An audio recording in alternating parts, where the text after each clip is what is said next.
You are on the next level. This is The Beautiful Truth, where the expression is still free. 20 seconds and counting.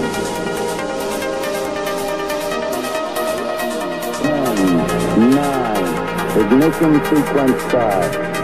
6, 5, 4,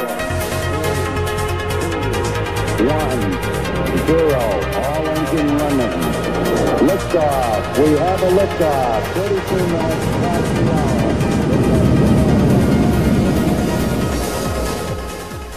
And you're very welcome. This is The Beautiful Truth with Fintan Dunn reporting.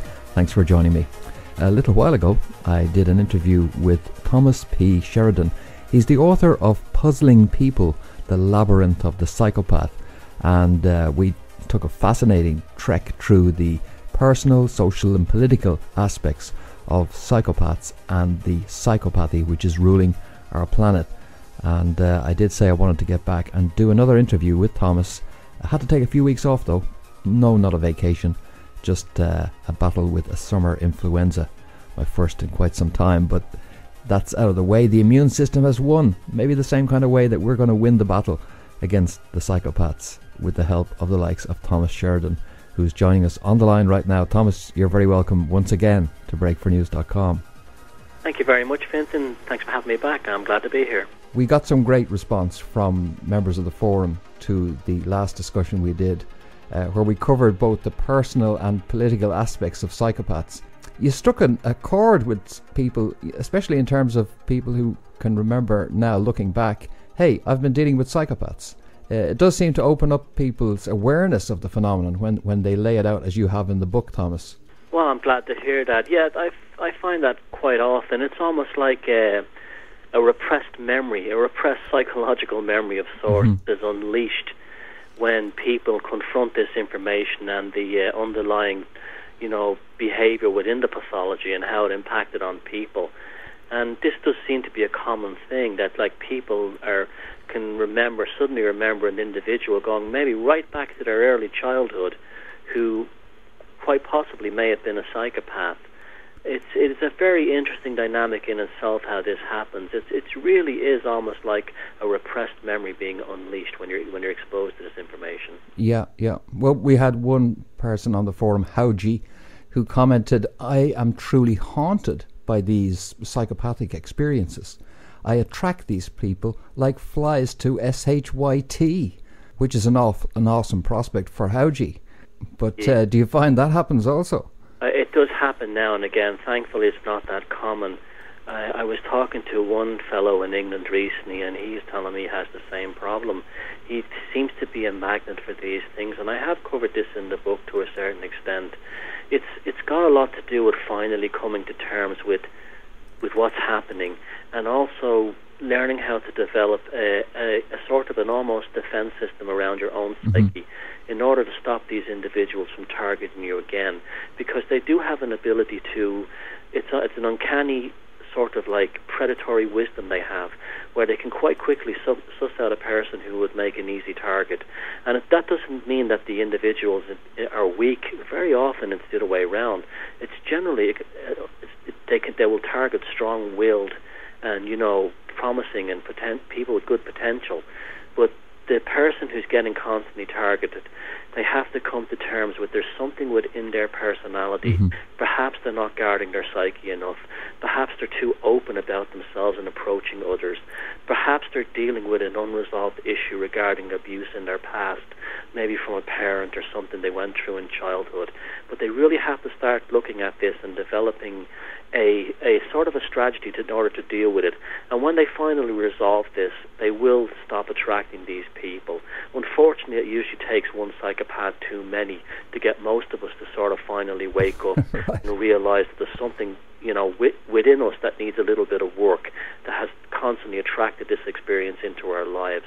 Yes, it's not unusual. And indeed, one of the problems we have is that the psychopaths are not going to fit any crude stereotype.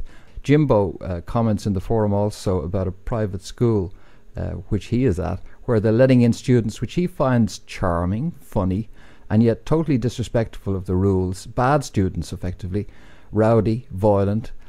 They do the eye scanning thing. This is rapid eye scanning movements to suss people out as they're surveying a social scene. They do appeal to my ego, especially because I find their antics kind of cute, but now I see them in a different light. So, psychopaths can be, according to Jimbo there, charming and funny people. Oh, that's how they nearly all are in the initial contact stage. You will get someone who's just, will play on your ego, and they will be extremely charming, and they will have all the flattery and all the lines and pat down, and they can seem very witty, and at times they can seem like, when you first encounter them, the most intelligent people you've ever met. But it's really just a whole lot of window dressing. What you're getting is a stage show. It's no more real than the cardboard cutouts and painted scenery on a theatre stage set. Behind that is just a stone wall. And when you prod and dig behind that facade, what you get is once you get behind that, you get behind it very, very quickly, and you will see what these people are. But they will have, as long as they're targeting you, they'll have a vested interest on keeping you believing that the stage set is indeed reality. And just another comment from the forum, that's Eve Carson, who's a member of the forum, says exactly what I've encountered in my life on a very dangerous level, and I'm confronting it. And she's referring there to her own battle for justice in the case of Joan Webster, who was a daughter in a CIA family where both mother and father were in the CIA. Eve is working to try and get the truth of Joan's disappearance and murder.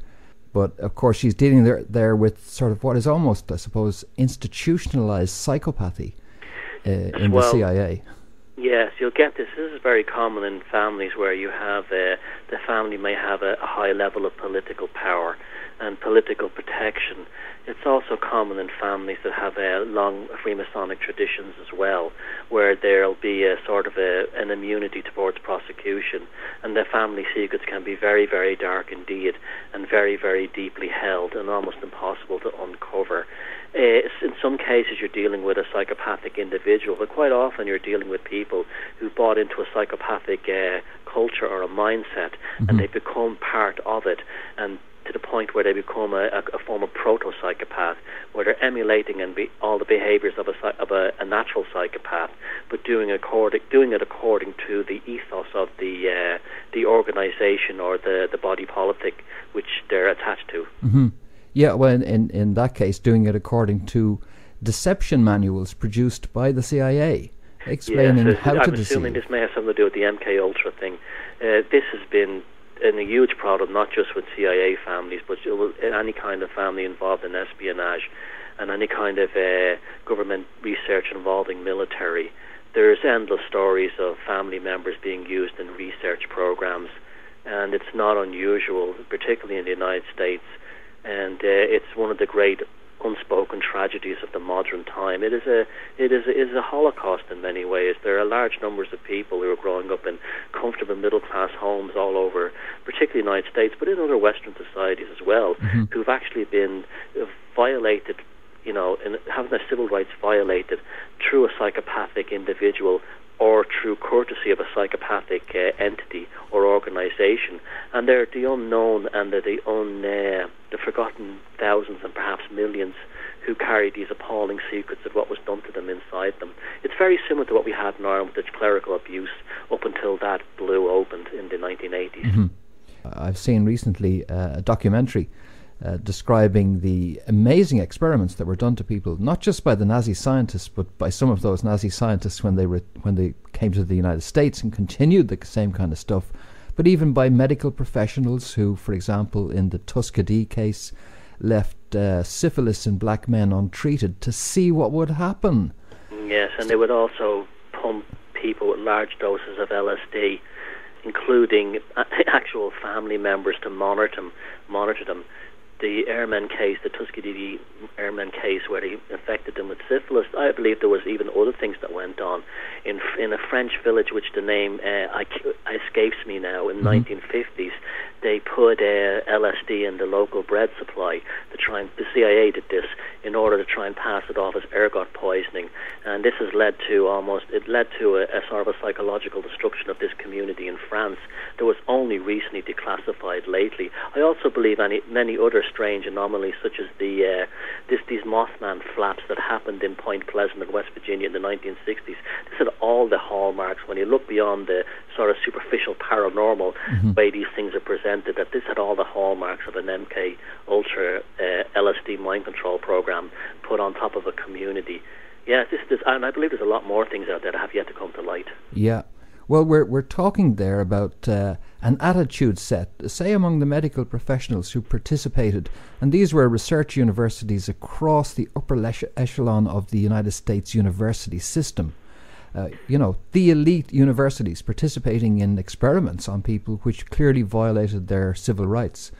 So there's an attitude set that goes with that of not really seeing them as complete people. And it occurred to me, it's similar to what you mentioned about the two-dimensional personality of the psychopath, that they also see the rest of the world as cardboard cutouts, not real people, just 2D flat figures in their landscape.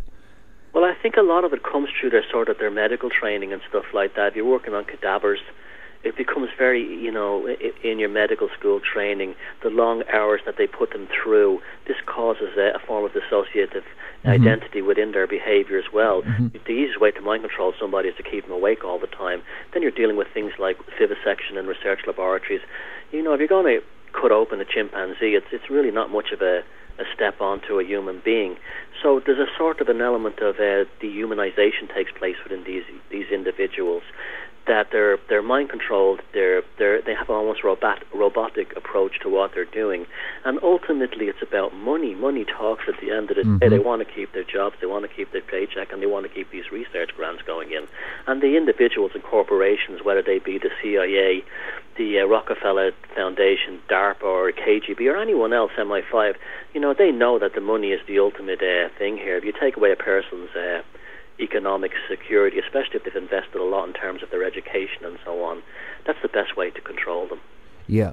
Well, speaking of control issues, Urban Spaceman in a response on the forum mentioned the issue of a single powerful Illuminati, and that concept versus something that you mentioned in our last discussion, Thomas, and that's that psychopaths are, in many cases, certainly not in all, but in many cases, just that little bit not there, not having that edge that's needed, and playing pretense a lot of the time. Well, before I answer that, I have studied very deeply into the whole thing of the Illuminati and stuff like that, and I am quite well aware of the real history there. And it's a far more complex history than you'd have where among the conspiracy theory people, where they would shout Illuminati at any kind of overriding control system. I won't go deeply into that now, but that's something that that people need to work on further. That the Illuminati and the whole concept of the Illuminati and the possibility and the reality of these kinds of lineages that control these overlords, or these overlord sort of like systems through the ages. It's a very complex thing, and sometimes the bad guys have been the good guys and the good guys have been the bad guys, and it all got mixed up basically around the time of the Enlightenment. But outside the actual, outside talking about it in an Illuminati, and if it does exist today or not, I personally don't believe there is an Illuminati, not today anyway. This creates these individuals, even if you look at their early history, when they're really like the Bavarian Illuminati and Adam Weishaupt, when they had like the initial tried to infiltrate Freemasonry, it was done very haphazardly, and it caused a rift within Freemasonry in around the late 1700s. Basically damaged Freemasonry, which up until that point was not a pernicious organization. It was basically just a form of. It was basically a sort of a spiritual men's club that came out of the fragments of the Knights Templar, who had it in for royalty. And the reason the Bavarian Illuminati was created was to sort of speed the difference, the transition between monarchies and the fake republicanism that they had planned, which is basically again a business strategy, because as naval technology and seafaring was developing, they had to develop new political systems to tie in with this, and that's where things like the Dutch East India Company came in, and the whole thing of the Dutch Republic. And these things were ultimately very, very specifically, minuscule detailed to the 9th degree plans to control and manipulate, but they always, like all psychopathic-driven pathologies, there is an inherent element of self-destruction in it. The Opium War with China really destroyed British trade in Asia and put it back for probably about 200 years, where if they hadn't have indulged in this, or a couple of hundred years, if they hadn't indulged in things like the Opium Wars, if they hadn't indulged in things like going to war against Russia in the Crimea, they probably would have boosted British trade and protected the empire longer. If they hadn't have put in all these fifth columnists to create an ulster in the Middle East during the Balfour Declaration, they probably would have held on to the oil fields in the Middle East. So it's interesting, as much as they plan and these sort of like these imperialist corporate agendas, as much as they seem to plan them to the nth degree, like all psychopaths, just like on the individual level, they go one step too far and they throw their entire plan into chaos. It's almost like the same thing that psychopath has. Psychopaths constantly lie, and they'll often lie when telling the truth is actually the best option for them. It's the same kind of thing. Just reminding me of something in the area of politics, which maybe we'll get to in just a moment, truth and lies. But there is a terrible danger, and we've seen that mature, that just as the individual psychopath is engaging in perhaps partly unconscious mind control techniques, instinctive mind control techniques, collective groups of psychopaths in institutions like the CIA have experimented with mind control. I mean, they're talking about institutionalizing that as an institutional strategy, an arm to be used against the people. And they've done enormous research into that. So we can assume that psychopathic control techniques are being used on us collectively right now. Oh, and it always has been. This is a very ancient science, going right back to Greece and, particularly the time of Plato. This is why the ancient Greece and Rome was filled with theatres and amphitheatres and arenas. This was to condition the population through entertainment to align themselves with a particular military or imperialistic agenda. There's some phenomenal information regarding Francis Bacon and John Dee's relationship within the Tudor court. In Elizabethan England, they were actually lobbying the Tudors to show them how they could mind control people by changing the English language, and that's how the English language was trained, has been changed today. Even certain words and terms they use will actually, they're almost like as a form of mind control. For instance, like here's one, the word conscience. When you have a conscience, if you break that up, you have con and science. You have against science. So to actually have any kind of empathy or remorse or sort of compassion for others, you're against science. And little phrasings like that, little words like that, these all become with Francis Bacon and John Dee in the Elizabethan court. And this is a science that's been going on for a long time. We're constantly mind controlled, not in an obvious way. I don't think there is such a thing between absolute and relative mind control. I think all mind control is absolute, but it's the actual method in which it's imposed. It's either obvious, direct, or it's abstractive, or it's subliminal, but it's always the same effect. It will always get into the subconscious and change the person in very, very specific ways, whether we use like sort of specific archetypes, ways of speaking, ways of addressing, ways of using language, then straightforward to things like propaganda. This is a very ancient science, and it was taken to its limit when Edward Bernays, when he went to the United States in World War I to basically mind control the American population and to support Woodrow Wilson going into war against the Germans. And when he was finished that, he created the whole science of public relations. And he's probably, if you were to name somebody in the 20th century that truly changed the world, it's probably Edward Bernays, and yet so few people have heard of him. Yeah, indeed, and the techniques and tactics which he developed have become the corporate lexicon, the methodology. It came from family. He was Sigmund Freud's nephew or something, so he knew all about psychology and playing on people's insecurities and egos. Yeah, well, we see it. This has also been raised in the forum now in response to our interview. And ATM posted a video of Barack Obama where he says the classic Joker smile, where the mouth is smiling but the eyes aren't. Even more interesting is recent media coverage of a guy called Ken Morris who worked for Sarah Palin, who describes getting sucked into Sarah Palin's world and regretting and indeed having to apologise to people for some of the dirty stuff he did on her behalf. Well, Sarah Palin absolutely is a classic female psychopath. I spotted that right away as soon as she came on the scene. You can tell that, I mean, I'm not going to go into her personal life, but I'm sure she's had a lot of fun getting her way to the top. She will use anything she wants. You know, she was an attractive woman growing up, and she's still quite attractive. I can see the high testosterone levels, the predatory sexual nature of her is very obvious. The superficial smile. There's a sort of a plasticness about her that's very frightening. There's an underlying passive aggressiveness. I saw a video of her today, and she didn't even know who Paul Revere was. And as she realized that she was, like, you know, screwing up the story of the Paul Revere legend, you could actually see the psychopathic malice come over her. This sort of hatred where the eyes open up, the pupils dilate, and there's almost like clenched teeth. Like, what they're really saying is, "Get the hell away from me." But they'll say it with a smile, with that sort of sprayed-on smile. Sarah Palin is a terrifying individual to me. I wouldn't even ask her the time of day. If there's one person in the world I could actually put a poster girl for a female psychopath, it's absolutely her. Barack Obama's an interesting one. I don't think he's a psychopath. He's just an actor, a puppet. He's just a showman that's been wheeled out by the agenda to have a nice smile, play the game, and he's loving every minute of it. I think he's more of a narcissist who doesn't really care. Once he gets his paycheck and is put in the limelight, he does have that smile, but that could also be from training. I would not be surprised if he's had some kind of theatrical training. Well, I'd nearly bet he has, and those kinds of smiles are used within showbiz and Hollywood. I did an interview on another show recently, a few weeks back, and the host of that show was a former Hollywood actress, and she was telling me all about how they're trained to smile in that way as well.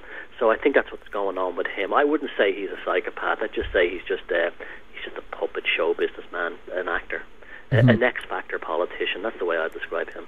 Deborah King, who wrote on this back in 2008 about Sarah Palin, would probably agree with you about Palin, because an article entitled "Sarah Palin is a classic psychopath as defined by Lowen Psychodynamics" came out in 2008 from Deborah King, and she speaks about this black and white mentality that psychopaths like Palin have. It's a sort of kill or be killed. Yeah, and it's purely, as you said, black and white. It's almost like a moral binary code. What can serve me and what can't, and any kind of morality attached to the option or the choice doesn't matter. It's like the computer HAL in the film 2001: A Space Odyssey. It just purely implements what's needed to get business done. And that film is actually a very good analogy of a psychopath, but in a technical sense, in terms of the computer. Great areas I'd love to get into with you on this, but let's just follow that political and social issue up for a while, and that's to do with Obama, for example. We know the techniques he was using include neuro-linguistic programming techniques built into the speeches that he was giving, which gave them that extraordinary power. I saw that they had been allegedly written by some 21-year-old college kid, right, a bright spark, but I don't really buy that. They seem like theatrical constructions, as you were mentioning there.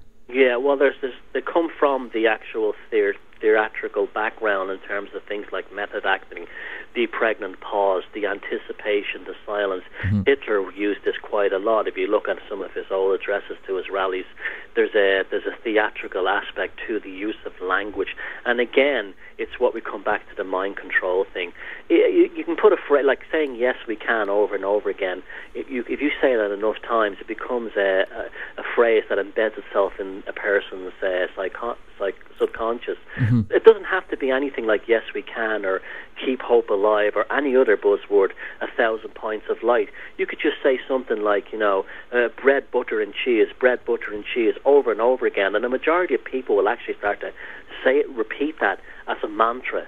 It's just like a tape loop of just verbiage is put into the actual subject's mind, into the target's mind, and it's words that have no underlying meaning. I found that very profoundly here in Ireland during the Lisbon Treaty. The yes posters were specifically designed in such a way that the word yes which you associate with positiveness. Yes, which you associate with maybe, the having a sexual orgasm like Molly Bloom at the end of Ulysses, opposed to no, which is negative, which, and you could see how the posters were done. The yes posters had this, the word yes was almost like, in the typography and the graphic design they used, they almost looked like show business or something. People voted for that without any real depth to the message, just like people voted for Barack Obama without any real putting any kind of emotional or psychological or intellectual capital upon his mantras. Yeah, well, that's something that you're starting to take a look at, Thomas, on Thomas Sheridan Arts. That's your YouTube channel. Is this issue of cultural and corporate symbols that are all around us, and because they are symbols, they're controlling us in unspoken ways? Yes, well, this is initially how I became kind of woken up in a way. I am a visual artist, and I do have, my background is in corporate graphic design as well as being a painter, and I've also been interested in things to do with symbolism and archetypal motifs and visual cues and how they're used to change a person's emotional state. I worked at Citibank, Citicorp in New York, and I can remember in the design department getting the corporate standards manual for graphic design, and it was absolutely specific in how it showed how the Citicorp logo should be used, placed, its distance from text, what colours could be used and what colours couldn't be used. And I just thought at first that this was just all because they had corporate copyright law, and like all trademarks and logos, there was a specific usage sort of charter to go with them. But later on I found that wasn't the case. The Citicorp logo had been designed in such a way that made it look like there's certain archetypal shapes that appear in the human mind if you put an electrical signal into our brain and close our eyes. They appear as certain shapes. There are often things like a circle inside a dot inside a circle, or a cross, and a very common one is the Celtic cross motif. The Celtic cross shape is really what the Citibank logo is, but it's stylized into an oval, and it was originally designed from this. It was the original logo of the bank was a windmill, and it was a stylized windmill, but it was designed in such a way that the designers knew that this shape had a specific emotional resonance on people who view it. This is also a very ancient science. You can actually trace many of the logos that are used in corporations today, in public bodies and in regalia and even flags, right back to the earliest cave art 25,000 years ago. These are archetypal symbols embedded within the human consciousness, and I can tell you for a fact that these fellas, these big boys in charge of all these companies and organizations and even political groups, they're very well aware of this, and they use this symbolism to control us. This is one of the reasons why people in modern cities are constantly tired. They're bombarded by symbolisms and logos all around them, mainly corporate logos, and it's literally burning their breath. They're burnt out at the end of the day from seeing all these things, even though they don't immediately recognize them. Well, yeah, they're all over the landscape. If you're not watching TV, where you're going to get drowned in them, they're all over the landscape as well. But you're saying the shapes and down to the colour as well? Oh, yeah. Specific uses of colour is very important. Like the colour red is very common during the 20th century. The colour red is very interesting. The spectrum analysis of the colour is about 690 nanometers, which is a low vibrational colour rate. It actually makes you feel repressed, and this is why the totalitarian regimes of the 20th century and earlier, such as communism, the British Empire, they used the colour red. It's also why the red carpet was used to denote the elite. A red carpet would be laid below their feet. Subconsciously, when we would be exposed to this low-frequency colour of red, you would have a feeling of being lessened. And here are the elite walking on top of a red carpet, makes them automatically seem regal and have an extra stature above us. And the red, this is why they've used it. Red is also a colour of conquest and things like rape and sexual aggression. So, even colours are used that way. Well, that's a very powerful insight there, to realise the extent to which this stuff is unconsciously having an impact on us. Oh, yeah. Well, you look at a star, the 5-pointed star. Now, look at what that's used on. It's used on everything from communism to U.S. military vehicles. It's used on the Heineken beer company. These things are very powerful. This is a very ancient science going right back to the mystery schools in Egypt, and even probably earlier to Babylonia. And these people know exactly what they're doing, and this is something that we have to protect our consciousness. This is also one of the reasons that psychopaths target us, is because we're visually and symbolically clueless. We're never taught on this thing in school, unless somehow, like me, you turn out, you're an artist, or you turn out to be, you study graphic design and you become aware of all this stuff. Mm-hmm. But yeah, this is something it's causing us enormous problems. This is why I'm a great proponent that we have to develop our own new symbology. As we're to get out of this mess, we have to start developing our own archetypal symbolism, and to change our own consciousness, because the corporate logos of today, we have to transcend that and the regalia of the past and develop a new visual motif going forward. It really is a battle of consciousness. When all is said and done, this awakening, this truth movement, this political and global awakening, it comes down to a battle of consciousness. First, we have to protect our consciousness, and then we have to develop a new form of consciousness to move forward.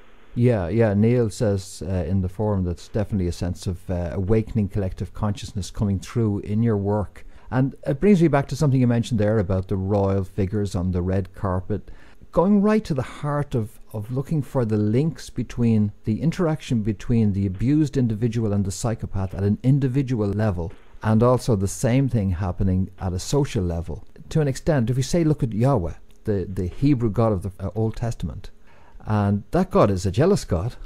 That God will strike you dead for, anything. Yeah, no, he's a psychopath, the God of the Old Testament. Yeah. Do what I do. He loves you conditionally. He loves you one minute, hates you the next. And that's a lot of it comes down from that as well. That's why when Constantine, who is the Roman emperor, who allegedly but didn't actually convert to Christianity, he was very aware of this idea, and that's what the real purpose of the Council of Nicaea was. It was to create a new religion that would steadfasten the rule of kingdoms and leaders, emperors and tsars and Caesars on earth, by somehow associating them with the God head in the sky. This is where the Pope and stuff came from, as God's representative on earth. And not only that, all the English monarchs and all the other monarchs as well. Yeah. Well, we know, for example, in the relationship between a psychotherapist and the person who's been treated, that there is a phenomenon called transference, where there can be attachment to the psychotherapist on behalf of the person who's been analysed. So similarly, we have a similar dynamic between the abused person and the abuser. So is it essentially a fear dynamic that drives us to create these figures up on the pedestals and then go and worship them? What happens is, we develop, if you look at the actual person who's a proto-psychopath, I'm talking about someone in a relationship. You would talk about someone like Moira Hindley, who was one half of the Moors murderers with Ian Brady and killed those children in Manchester and tortured them back in the 1960s. There's a very interesting dynamic to the proto-psychopathic condition. It's a sadomasochistic thing where they worship and adore the authority figures above them and despise anyone they see as they deem as being below them. And this is why you have a situation in the past where people were less educated and more easily mind-controlled, mainly through things like diet and also through military training, where they would literally charge into like a cannon or a machine gun for a king who, basically didn't consider them human, but they didn't care. But the king to them, or the queen that they were dying for, would seem almost like would be a god figure on earth. It's a form of it's a very interesting dynamic, but it's a sadomasochistic drive ultimately, I think. Yeah, and people can get trapped into this stuff at the social level and not really realize what's going on. Yeah, and also I was reading about, I get on these weird tangents, but I was reading about military cannons, bronze cannons that were used in military, and the shape, in most cannons built in the last 200 years, before the development of modern artillery, in the cannon at the top would be the royal insignia of the royal family who you were fighting on behalf of. Mm-hmm. And this was to impose this notion. It was sort of like a psychophalic projection of the king's prowess, almost like a sexual phallus in the form of a cannon. That was as you were firing that cannon into the enemy and killing them, it was almost like it was almost like an extension of the king's own sort of power. Yes. And that's why many of these cannons were stylized and actually made to look like phalluses, even with the foreskin, on them and everything. These were not designed functions to strengthen the cannon or to, change the projectile qualities of the cannon. This was purely a sort of a phallic implement. And one of the things they used to do is when the battles were won, the enemy cannons, which would have the insignia of the other side, would be melted down and put into sculptures. If you go to the Wellington Monument in the Phoenix Park in Dublin, the actual thing is a gigantic Masonic edifice, and he was a big-time Freemason. But it's also a penis. It's Wellington's penis, and around the outside there are bronze friezes that are made from captured cannons at Waterloo and the battles in the Peninsular Wars and all the other campaigns that Wellington took in, French, Russian and Spanish cannons, and they're melted down and made into these friezes and put onto the side of the monument. It's almost like when the enemy has been defeated, the king's sexual prowess, of the enemy's sexual prowess, has then been taken away.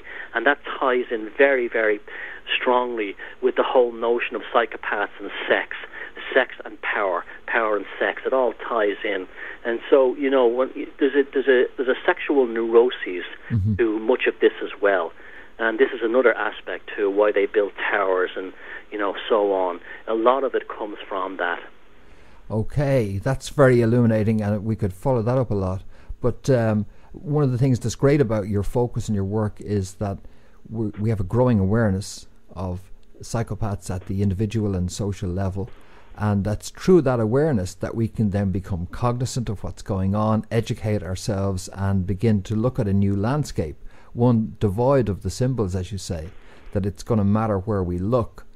But in that dynamic that takes place, and you described it very well in Puzzling People, there's a degree of self-entrapment taking place between the target and the psychopath that's targeting that person. There's a self-entrapment. And perhaps there's also a similar self-entrapment taking place in our relationship with our leaders and our institutional structures. Oh, absolutely. Now you're talking about the self-entrapment from the aspect of the victim. Yeah. Yeah, definitely. But there's also an interesting kind of self-entrapment in the aspect of the psychopath as well.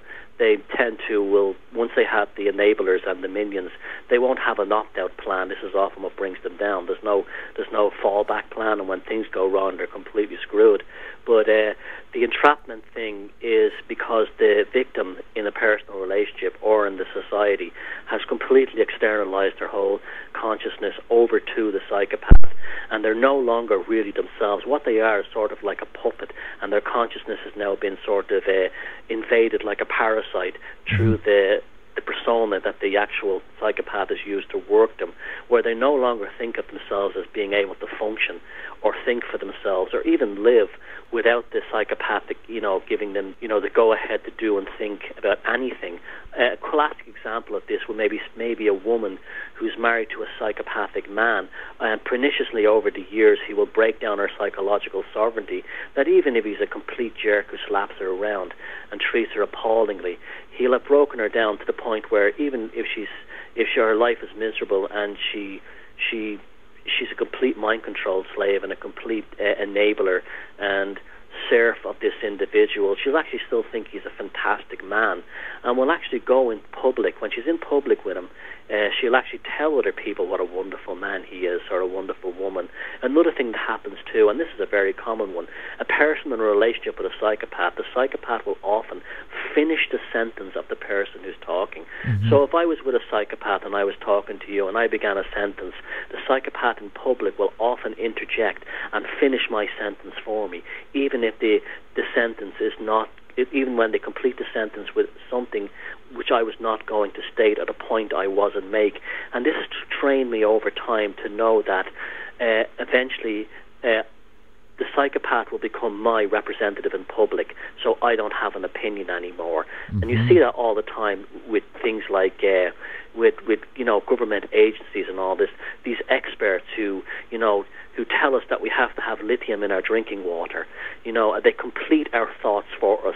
They don't actually give us a choice of what we should think. There's no debate. There's just the white coat expert comes on television and says you have to do this, that, and the other. And this is the whole thing that's happened.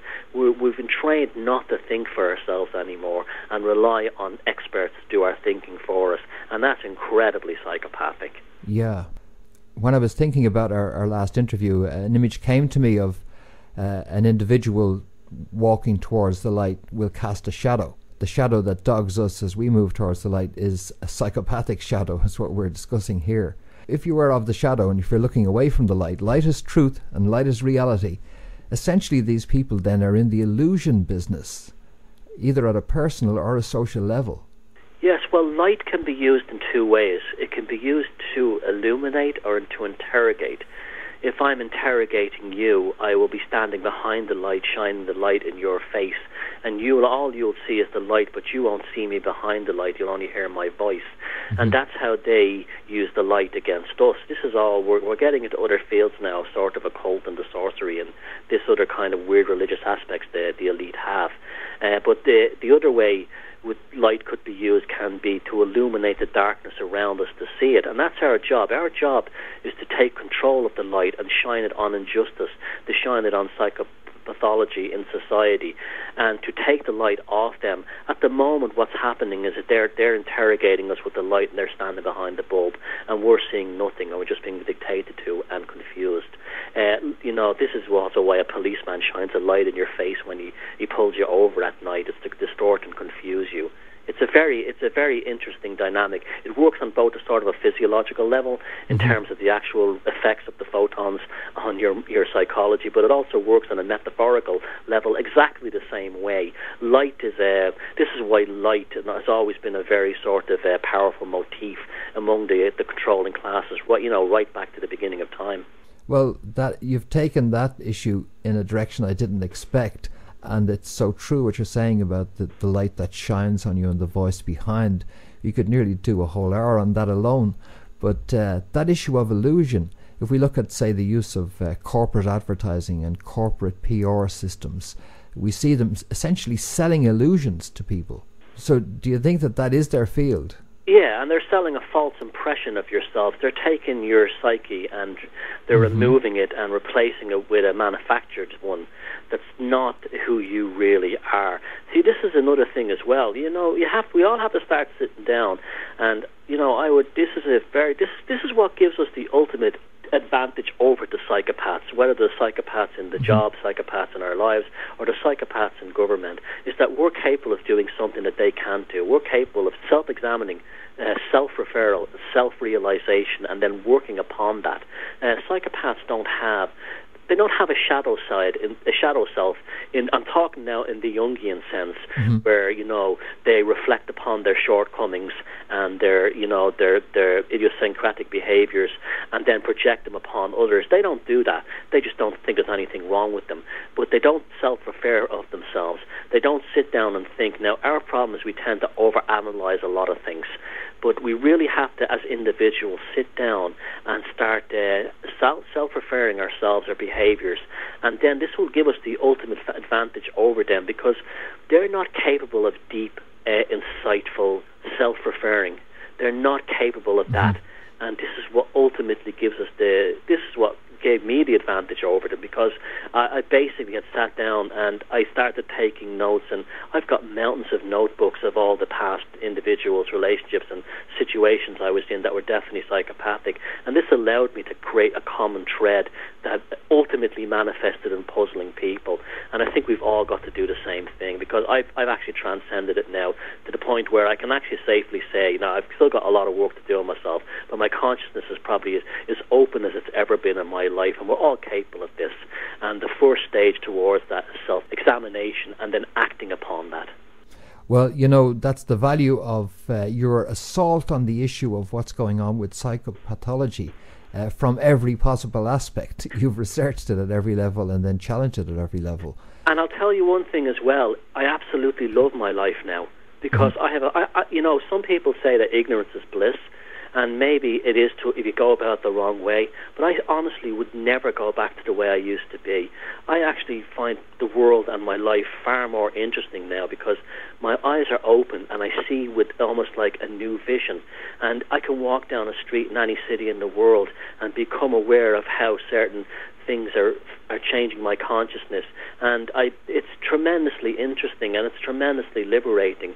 And once you're awake and you're open, you never want to go back. It's just such a good way to live.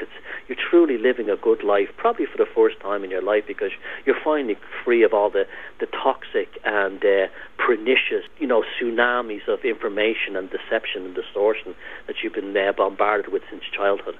Yeah, well, there are a great deal of people who are switching on to a different level of understanding, and a lot of it's happening on the internet.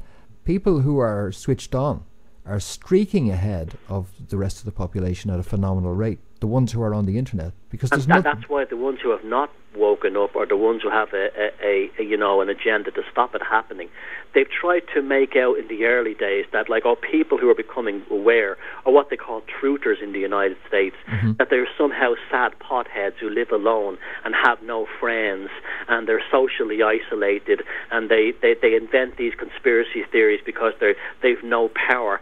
Well, I can tell you for a fact that people I know who have woken up are the most empowered people I've ever met in my life. They're absolutely, very happy and content. Now, they may have went through an early stage of sort of like fear and paranoia, and that's totally understandable. But once they get over that, they will have a very rich and interesting life that many people are missing out on.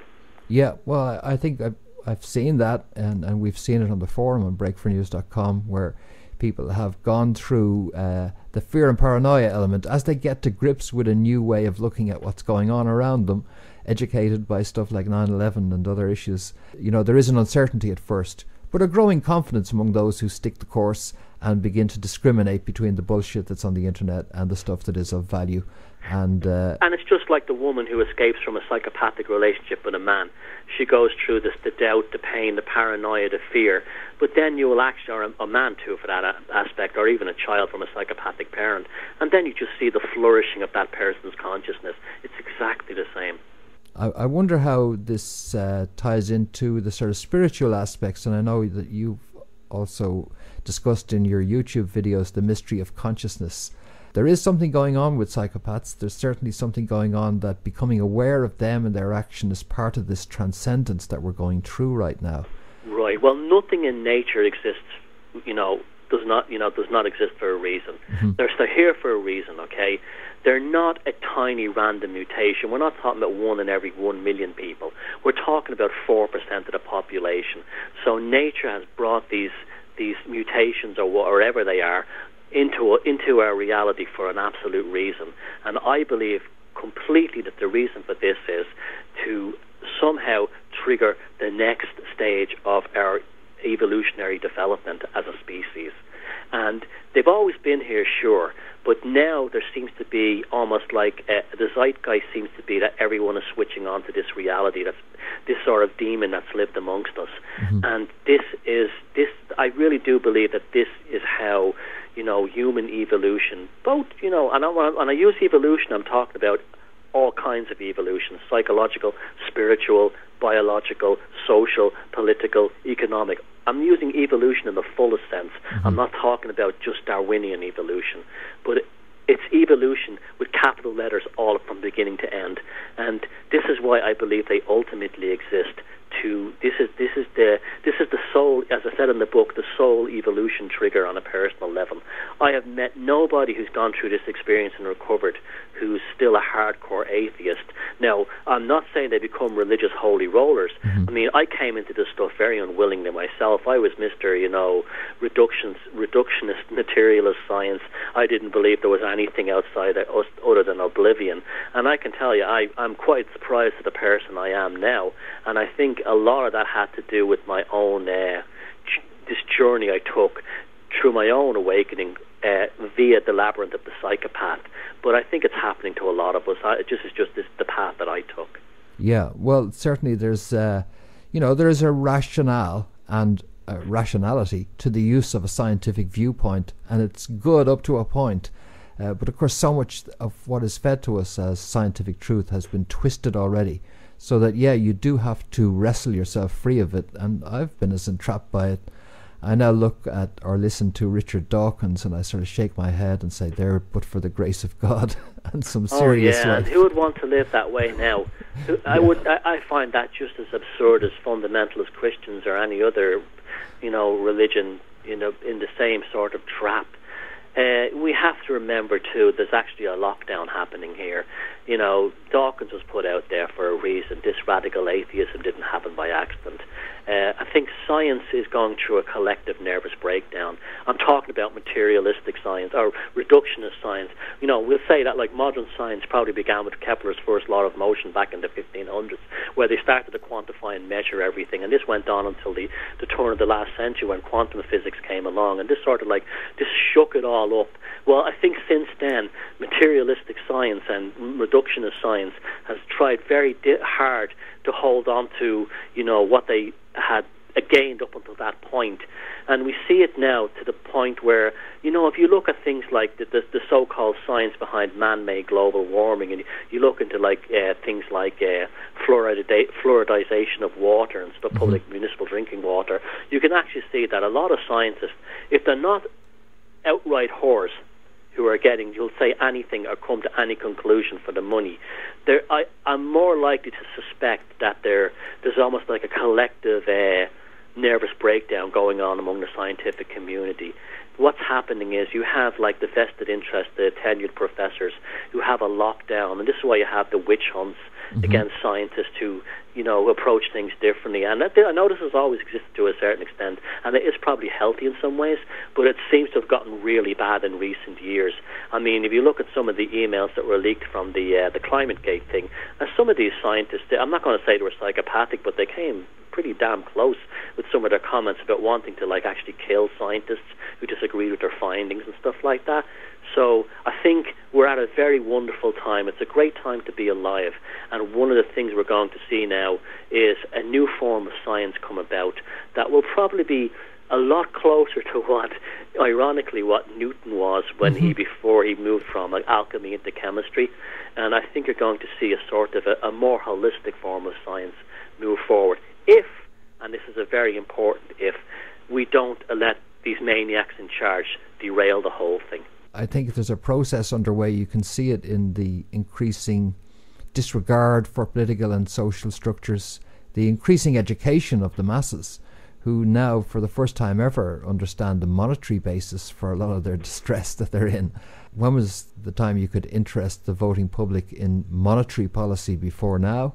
And yet there they are now. That's at the heart of the political issues that people are dealing with. So, yeah, at every level, everyone is dealing with these issues and starting to come to terms with looking at things in new ways. Well, the one that gave me hope was the 2009 swine flu pandemic. I mean, the way that was hyped up, it was just astounding. The vast amounts of money, public money, that was spent on these vaccinations for a flu that really was no worse than the regular flu, and how the whole public did not buy into the hype. And that, I think, was a significant turning point, and I think that rattled the hell out of them. The more people were like, whatever. And that really frightened them, because they were so used to a docile, compliant public up until that point, doing exactly as what they were told. And I think in years to come, the sort of public rejection of the hype and hysteria, I mean, it was full on at the time. The journalists were literally, in hysterics, writing articles about how, this pandemic was going to all kill us if we didn't get the vaccine. And ultimately, the vaccine was nothing more than a bailout, a public bailout for the big pharma companies. And the public rejected that. I mean, the city of Berlin destroyed 3 million vaccines that were unused, and that population of Berlin is 3.25 million. So that shows you how much that flopped, and I think that rattled the hell out of them. There's too many people who are outside of the television system, who are on the internet, and who are capable of finding out information for themselves and discussing it among themselves, and that goes right up to the top of science. I found your comments about science and the the reformation that we're going to see in science very interesting as well, because this is fundamentally what we're talking about here, Thomas. We're talking about is understanding scientifically what is going on at a social and personal level between us and psychopaths. Why? So that we can become smarter and see what's happening, see the truth of what's going on, and then therefore act against it. Absolutely, and when we can deal with that problem, then we can move on to, when we get that out of the way and process this issue and deal with it. And I'm not talking about things like, oppressing psychopaths or anything. I'm just saying more or less just ignoring them, non-compliance. Then we can start moving on to building a better future for all and a better personal life. And we must live by example as well. I mean, up until this point, I was basically a guy who hid at home, didn't even come out about many of my opinions, but I felt so empowered and so liberated by becoming this person I am now, that I wanted to share this experience with as many people as I could, because it's, you look at people, you go into people's houses and you see them in front of the TV with the microwave dinner in front of them, and their eyes glazed over, and there's something wrong there. They're not all there. Their soul has been switched off or damaged, and we've got to get these people back. If you live a good life and you seem to be happy and positive, it almost rubs off on other people. You become attractive to other people. They want to talk to you. They want to know why. Hey, why is that girl down the road smiling? Why is she always happy all the time? It's because she's woken up and she now has a new way of living. She doesn't watch TV. She goes into the countryside and studies nature, and maybe is taking up things like pottery or bread baking, and she seems quite different. And this is how we have to, we have to make, this whole thing of, Alex Jones walking down the street with a megaphone shouting in it. I'm not targeting him out, but those kind of fear-based truthers or whatever, we have to shun them and keep away from them, and try to bring people along with a smile on their face and live by example. Yeah, you've pointed out something. It was in one of your videos on the YouTube channel, Thomas Sheridan Arts, about zeitgeist and about this whole issue of getting involved in some kind of a group that's going to do some kind of political this or political that to change the system. Dangerous kind of territory to get into, you felt. Yeah, well, I'm very much against the zeitgeist movement. Now, I'm not against the people who are going into it or are attracted to it. I think a lot of them are well-meaning young people who are just about waking up, and they're suddenly, what they're doing again is externalizing their consciousness to an exterior control force. When I look at the zeitgeist movement, I see some pretty good ideas in it, but I also see things like, the UN's Agenda 21 and how the cities are laid out, and I don't like the idea of being dependent upon the machine community. That's certainly not the solution we need. That's certainly not how we should be developed. One thing, we need less centralization, and the zeitgeist movement is about more centralization. I also have specific concerns about this notion that they're going to make a common heritage. Well, it's not going to happen, but their idea of making a common heritage of the world's resources. Okay, then who runs the resources? Are we going to create a zeitgeist version of the World Bank that's dealing with resources rather than money? And who gets to say who owns the resources? Suppose I don't want to give away my resources. I think for my community, whatever, there's a zinc mine nearby, I could do better by, it would be better in our community for us to have it. Is it going to be taken by force the way, the cops are taking, Ireland's gas and oil supplies up at the Corrib Basin away? So we don't need more control, we don't need more centralization, we need more people breaking away and forming more organic solutions based on personal empowerment and not on, grand visions or anything like that. We've tried that over and over again in many different guises in the past, and it's failed us miserably. And one more try is not going to make it better. Yeah, it's almost like the small is beautiful idea. Oh, because the larger the group, the more amenable and likely it is to succumb to psychopathic influence at its upper tier, because these people, cardboard cutout as they may be in their emotions, they often make damn good organizers and runners of big institutional structures. So there you go. Yeah, the Soviet Union was a classic example of that. The NKPD and then later the KGB, but also even things like in China, the Red Guard and Maoist China and the Chinese Cultural Revolution. They were terrifying examples of that kind of psychopathic efficiency in terms of a totalitarian, mindset. Again, this is not the way to go. The way to go is small, beautiful, and to restore the individuals. Yeah, that's very much your perspective, is to take it at the individual level and let it be a death from a billion cuts, as a billion sensate people on the planet start to tune out of what's going on at the moment. It's happening. It is happening indeed. And it's got them frightened, it's got them rattled. Yeah, well, there is a significant segment, I can't recall, Thomas, where I came across the information, of individuals in the United States, maybe 40, 50, 60 million, who really are ready for this big time. They're not going to need to be... Even in places you're hearing now about large groups of young Israelis who are refusing to join the military, and that's kept quite well out of the media, but that's a big sort of sea change in their culture. Yes. I was talking about the colour red. One of my hobbies going back to when I was a kid is astronomy, and I've always been interested in astronomy. And I have a prism, and I used to have a spectrometer, and the actual redshift of the sun has changed. The sun is now more blue than it used to be, and I've noticed this as an artist as well. And the sun has absolutely been changing big time in terms of its light quality in the last year or so. This is all tying in with all that stuff as well. So it's really phenomenal what's going on. I often wonder if our consciousness is actually making this happen, which is why the Hollywood had this distinct to sort of make 2012 look like the end of the world, A disaster movie, yeah. So it would happen, or we would get negative about it, Yeah. Well, I think they're always trying to suck the energy out of what they know is coming anyway, and anticipate it. But in terms of mine understanding, they certainly intuitively figured out what was going to happen on the planet and this transcendence that we're going through right now. And the way Terence McKenna showed that it's also almost perfectly synced with the Hindu Yuga cycles, the Hopi calendar, and the I Ching has a calendar system that actually counts down to 2012 as well. I mean, it's truly phenomenal. Yeah, well, I've had the same experience, Thomas, of looking forward every day to making new discoveries with a liberated consciousness post-indoctrination, and it's great fun. I mean, one of my favourite ones about illusion and reality and the world around us is to simply look at the duality of night sky and day sky. We have the sun in the day with a blue sky background, and then at night we have the moon with the stars as a background. But wow, funnily enough, the moon and sun are the exact same size as observed in the sky, even being 400 times bigger the sun than the moon. It just so happens they are in position. Now, science tells us that that's just an accident, and that we're just an accident, but that doesn't look accidental. And our moon is much too big for our planet. All the other our moon is gigantic relative to the other planets. Yeah. And there's other things too as well. The tidal locking, which causes the same side of the moon to face towards us. It's locked too perfectly. It is. It's spot on. And the way it affects women's mental cycles and growing cycles.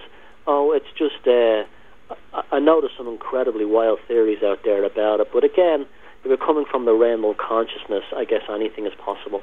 Well, it would match, wouldn't it? If the structure we're looking at, the world we're looking at, has been designed by consciousness itself. I would regard it as a design by the latent power of the God consciousness that's coming into being. Well, Fintan, I can tell you for a fact that I painted things that a year later or 6 months later actually happened. Right. I painted places. My wife would tell you this. I painted individuals out of my consciousness. 6 months later, the actual event happened. Right. And so it's like artists like Jung did say, they do have this almost ability just to see the zeitgeist before it happens. But I also think it's also an element that artists and creative people in general, and I'm not talking about just painters, but poets and musicians, they're creating the culture going forward too as well. It's like Terence McKenna said, if the artist can't find a way, the way cannot be found. It is, it's a war of attrition with 1,000 battles, but they're battles of peace. They're peaceful battles of non-compliance. That's the important thing. Terrific. Folks, if you'd like to get more on how psychopaths are working, perhaps in your own life or in the society around you, go to Amazon and check out Puzzling People, The Labyrinth of the Psychopath, or Thomas Sheridan Art's YouTube channel. you have a website also, Thomas? It's labyrinthpsycho@blogspot.com. labyrinthpsycho.blogspot.com. Yeah. Okay. The work of education of individuals and educating us all about the often hidden psychopathic landscape that we're working in is what Thomas Sheridan does, and he does it so well. And thanks again, Thomas, for joining us. And thanks for having me on again, Fintan, and thanks to your listeners too. Okay. Wow. An amazing amount of stuff. We've done no more, I think, than tap into a small amount of Thomas's encyclopedic knowledge of the subject. And it occurs to me, actually, thinking about it, that it's not just a question of us defeating psychopaths, but also defeating psychopathic thinking. How do we know what psychopathic thinking is? Well, it's the kind of thinking which devalues or even fails to consider at all. Well, it's the kind of thinking which fails to consider the human being, whether that's in a corporate or a local community or a grand political or even a grand political institution. And that kind of thinking and the battle against that kind of thinking is clearly one in which the entire planet is engaged right now. It's a battle I think we're winning.